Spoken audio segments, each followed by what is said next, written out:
Eto nga pala yung ganap namin, mga bandang 9:00 ng umaga kahapon. Dahil nga malapit ng mag All Souls Day, kaya naman inumpisahan na namin ang pagpintura at paglinis sa mga puntod nila mama at papa, pati na rin yung mga kapatid ni papa. Mas makakatipid nga kung kami na mismo ang gagawa at bibili ng mga gagamitin para dito sa mga puntod.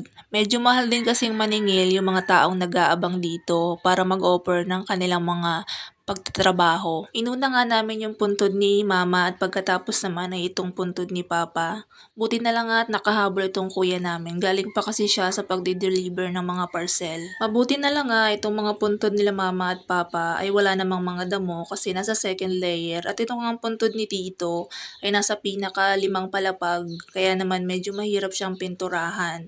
Hindi na nga siya nagawa ng lettering ni kuya. Hindi na nalagyan ng gold glitters yung lettering kasi nga nangangawit na daw siya at bukod doon inabot na kami ng ulan kaya naman nagpahulaw na muna kami. Pero bago siya bumaba ay sinindihan muna yung kandila. Buti na lang nga nung umulan natapos na yung pagpintura kay tito. Tanghali na rin nga pala ito at talaga naman nakakaramdam na kami dito ng gutom. Siguro to magpapasado 12:00 na ng tanghali. Kaya nagpapahulaw muna kami dito kasi dumunok yung ulan. Buti na nga lang hindi naman tumagal ng todo yung ulan. Tumila rin siya. Kaya naman nung wala ng ulan bumalik kami sa puntod ni mama para lagyan ng glitters yung kanyang mga pangalan. Sobrang bilis nga ng oras kapag may ginagawa ka talaga, kaya naman hindi kami nagmalay na 3:00 na pala to ng hapon. As in talagang sobrang gutom na kami, kaya bumili muna kami ng maruya para kumakain kami at nagpapahinga kami.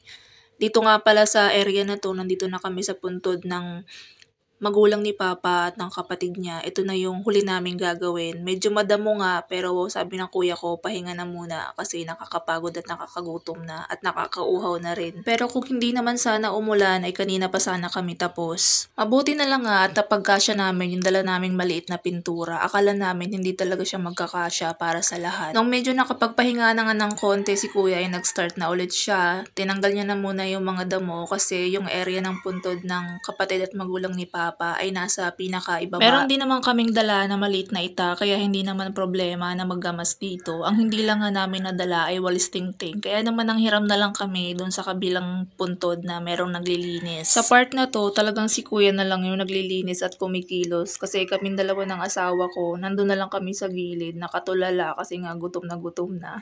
Hindi na itawid tong isang maruya yung gutom ko eh. Mabuti na lang nga nung bandang hapon na ay hindi na umulan kasi kung umulan pa baka talagang hindi namin to natapos. Medyo malumot na nga yun sa bandang gilid niya pero wala naman kaming dalang tubig at brush kaya naman kiniskis na lang yan ng kutsilyo. Pero overall natapos naman namin lahat. Eto na nga nagre-ready na kami pauwi na kami kasi mga bandang 3:13 talaga yan as in yung gutom namin level 1,000 na talaga as in promise. Yan lang for today's video. Bye bye!